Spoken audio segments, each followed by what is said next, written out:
Hello everybody, today is Friday, February 19th, and we're continuing our work with fractions. Today is solving fractional problems. Again, it's lesson number 14. Here's your multiplication table that's here as a resource for you, and the next two slides are where you can insert a picture of your work. Our learning targets: I will apply my understanding of comparing and ordering fractions to solve problems using various models and strategies. And I will create visual models and written explanations to explain my thinking. Our central questions: why might it be important to understand equivalence, and why is unit size important in mathematics? Remain the same for this entire unit. Now on our next slide, this is field trip planning. This is on a Jamboard, guys, and it's also on page 201 in your binder. So this is on a Jamboard, but it's also on page 201 in your binder. So right here, you're going to use the area model, tape diagram, or number lines to help solve these problems. Okay, so you're going to use the area model, tape diagrams, or the number line to help you solve these problems. And let's go ahead and go on to the Jamboard. I'll bring it up. So we'll go ahead and work on the Jamboard, and I'll read it. You can follow along with me. There are 100 students in grade 4 at the local elementary school. The students are preparing for a trip to Wilmington.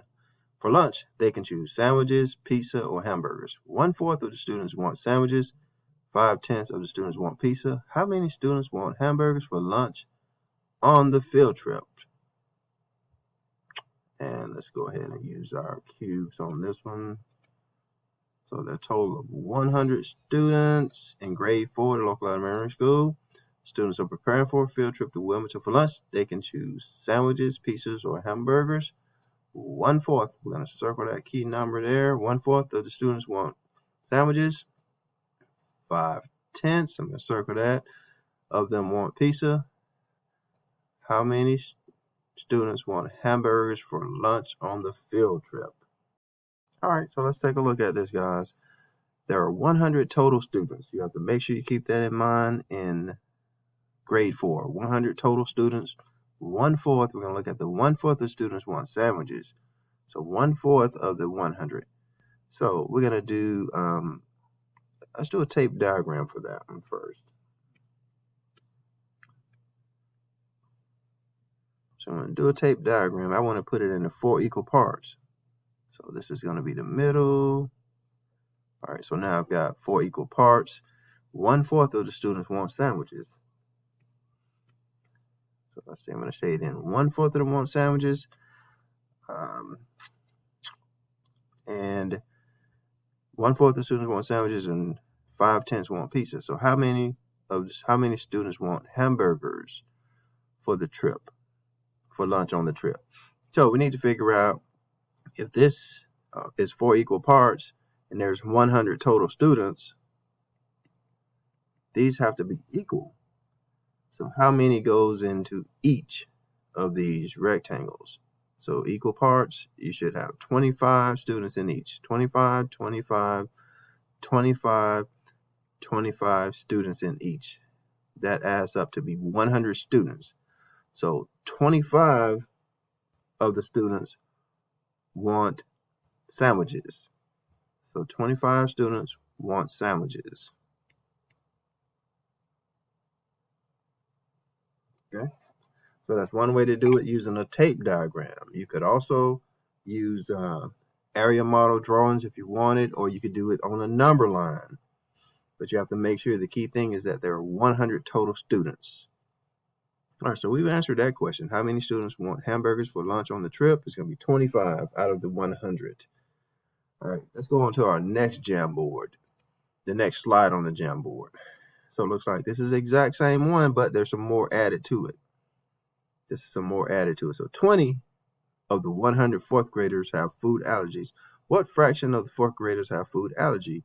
Show your work with a visual model.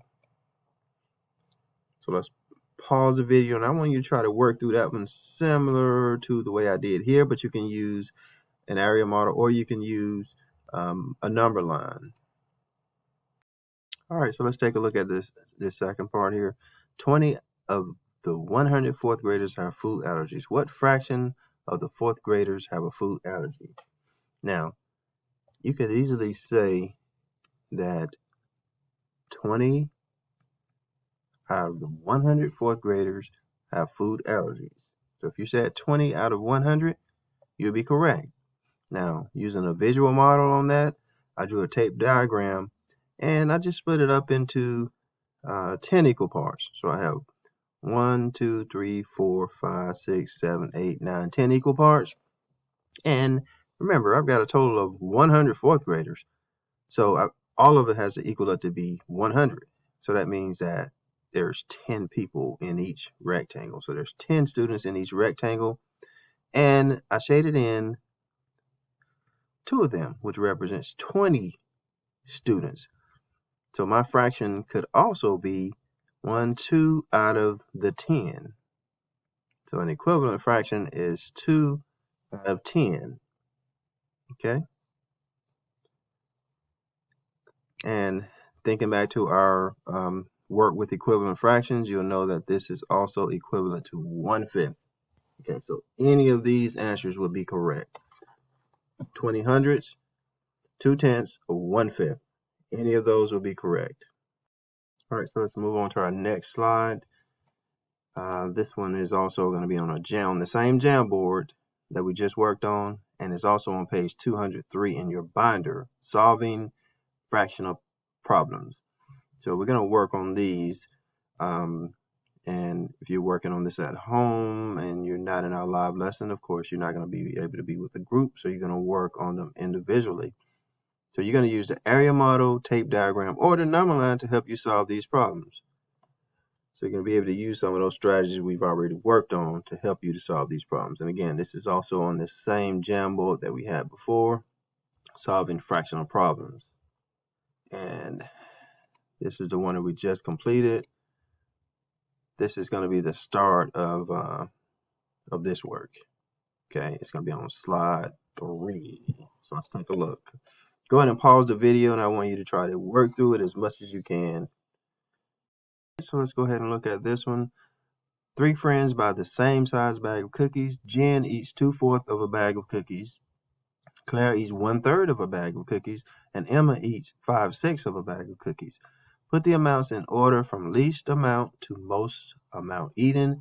Use a number line and comparison equation using symbols less than, greater than, or equal to. So I've already got a number line on here for you, and I've gone ahead and circle our key numbers using our cubes: 2/4, 1/3, 5/6, and in the number line, let's see that 0 to 1, and let's look at Jen ate 2/4. We're gonna go in and put them on the number line, 2/4. So that means that you got to find basically the halfway point, which will be close to it. And 2/4 is equivalent to 1/2. So 2/4 is the same as saying 1/2. So we really can say that this is 1/2 or it's 2/4. So that's 1/2 or 2/4. And we're going to be able to prove that. Let's see here.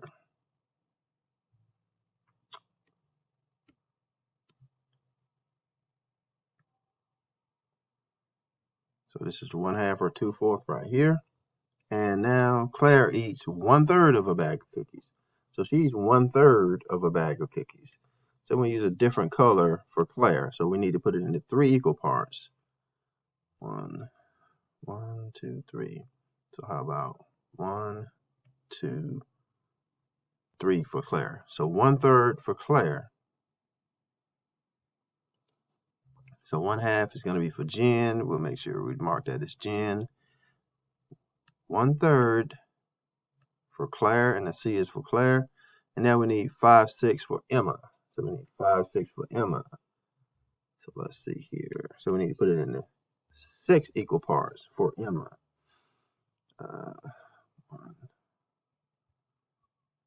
6 equal parts. The halfway mark is going to be right here, which should be 3 for the 6. So that means that 1, 2, 3, 4, 5. So this should be about 5, 6 right in here, and this is going to be for Emma. So it's about 5, 6 for Emma. All right, so we got Claire at 1/3. We've got Jen at 2/4 or 1/2, and we've got Emma at 5, 6. All right, so it's easy to see that Emma is by far ate the most of her bag.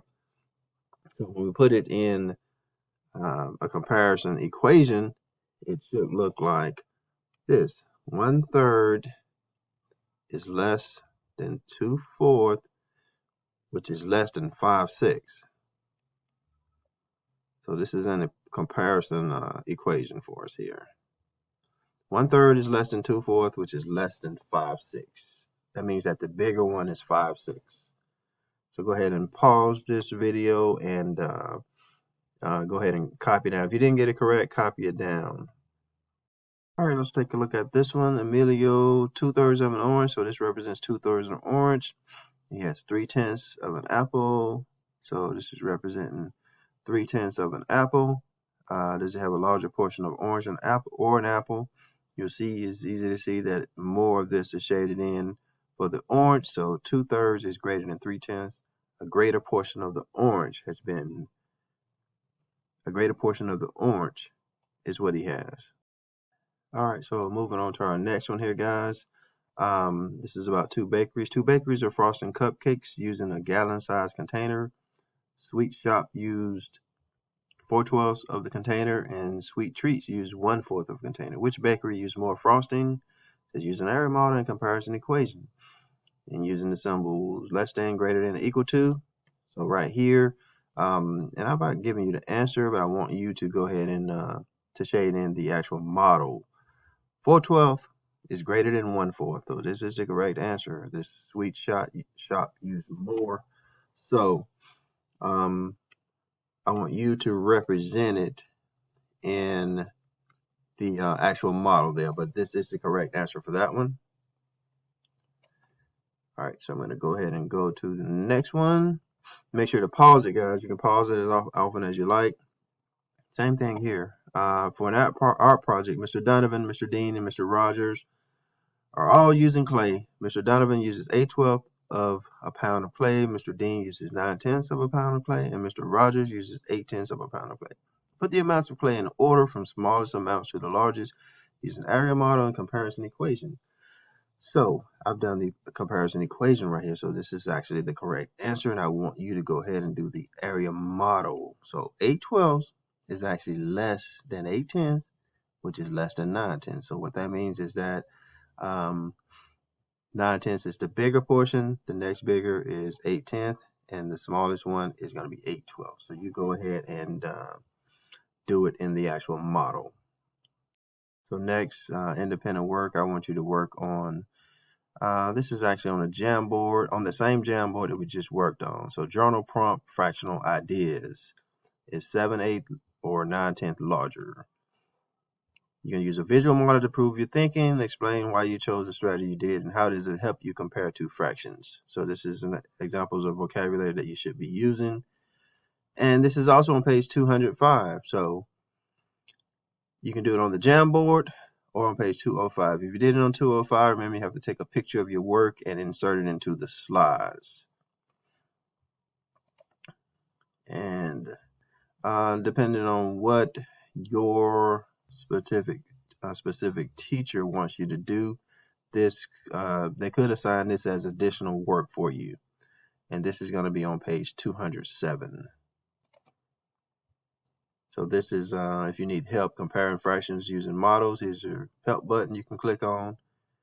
If you need help comparing fractions using benchmark fractions, you can use this to help you. All right, so complete independent work. Also, to work on Dreambox is going to be your last task of the day. Make sure you have at least 5 lessons completed by the end of the day today, which is Friday.